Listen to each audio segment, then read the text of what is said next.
मुलांच्या टिफिनवर द्यायसाठी भरपूर असं प्रोटीन असलेला आणि भाज्यांनी भरलेला हा नाश्ता नक्की ट्राय करून बघा. तर यासाठी मी इथे 1 वाटी सोयाबीन वडी आधी गरम पाण्यात भिजत टाकली होती आणि बघा आता याचं पाणी काढून एका मिक्सरच्या भांड्यामध्ये घालायचे. तर बघा आता याला आपण मिक्सरला फिरवून घेऊया. तर खूप जास्त बारीक असं करायचं नाही आहे, थोडं जाडसर असलं तरी चालेल. आता एका वाटीमध्ये मी सगळं काढून घेतलेलं आहे.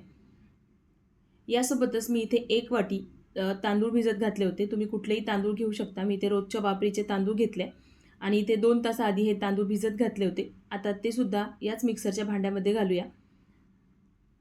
तर सर्व तांदूळ मी याच्यामध्ये घालून घेतले. सोबतच इथे अर्धा वाटी दही घेतलाय. दही थोडं आंबट असलं ना तरीही चालेल. आता इथे 3 हिरव्या मिरच्या घेतलेल्या आहेत. आता हे सुद्धा आपल्याला मिक्सरला फिरवून घ्यायचं आहे. आता एका बाउलमध्ये हे सगळं काढून घेऊया. आता याच्यामध्ये जे आपण सोयाबीन वडी बारीक करून घेतली होती ना ते घालायची आहे. सोबतच तुम्हाला ज्या भाज्या आवडतात आणि ज्या भाज्या मुलं खात नाही आणि तुम्हाला द्यायच्या असेल ना त्यासुद्धा सगळ्या भाज्या तुम्ही याच्यामध्ये ॲड करू शकता. यासोबत मी इथे गाजर घेतलेला आहे किसलेला आणि बारीक चिरलेली शिमला मिरची घेतलेली आहे. थोडीशी कोथिंबीर घालूया. चवीपुरतं मीठ घालायचं आहे. आता मी इथे हिरवी मिरची फक्त 3च घातल्या होत्या छोट्या, त्याच्यामुळे मी इथे थोडेसे चिली फ्लेक्स घातलेले आहे. आता मुलं जसं तिखट खात असेल ना तुम्ही इथे कमी जास्त करू शकता. आता हे चांगलं मिक्स करून घेतलेलं आहे. तर बघा हे चांगलं आता मिक्स करून घेतलेलं आहे. आता याच्यामध्ये थोडंसं मी इथे खाण्याचा सोडा घातला आहे. तुम्हाला वाटलंच तर तुम्ही इथे इनोसुद्धा घालू शकता. आणि आता हे फिरवून घेऊया. तर याच्यामध्ये थोडंसं पाणी घातलं होतं, कारण जे सोयाबीन वड्या असतात ना त्यानंतर फुलतात आणि ते पाणी पितात.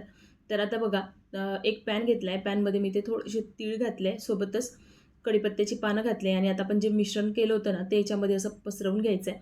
तर तुम्ही ते डोस्याच्या तव्यावर सुद्धा करून घेऊ शकता. आता याला झाकून 3-4 मिनटं होऊ द्यायचं, म्हणजे चांगला आतपर्यंत शिजेल. तर बघा आता पलटवून घेऊया. मस्त अशी जाळी आली आहे. खायला खूप छान लागतो. तुम्ही नक्की ट्राय करून बघा. तर दोन्ही साईडने मस्त असा हा भाजून घ्यायचा आहे. मस्त असा रंग आलेला आहे. खायला देखील खूप छान लागतो. तुम्ही मुलांच्या टिफिनसाठी हा नाश्ता नक्की ट्राय करून बघू शकता. म्हणजे भरपूर अशा भाज्या घातलेल्या आहे, सोबतच सोयाबीन वडी घातली आहे. त्याच्यामुळे खूप हेल्दी हा नाश्ता आहे. तर मुलांच्या टिफिनवर देऊ शकता किंवा त्यांना सकाळी नाश्त्याला देऊ शकता. रेसिपी कशी वाटली मला कमेंट बॉक्समध्ये नक्कीच सांगा. सोबतच तुम्ही माझी रेसिपी कुठल्या सिटीतून बघताय ते सुद्धा मला कमेंट बॉक्समध्ये कळवा.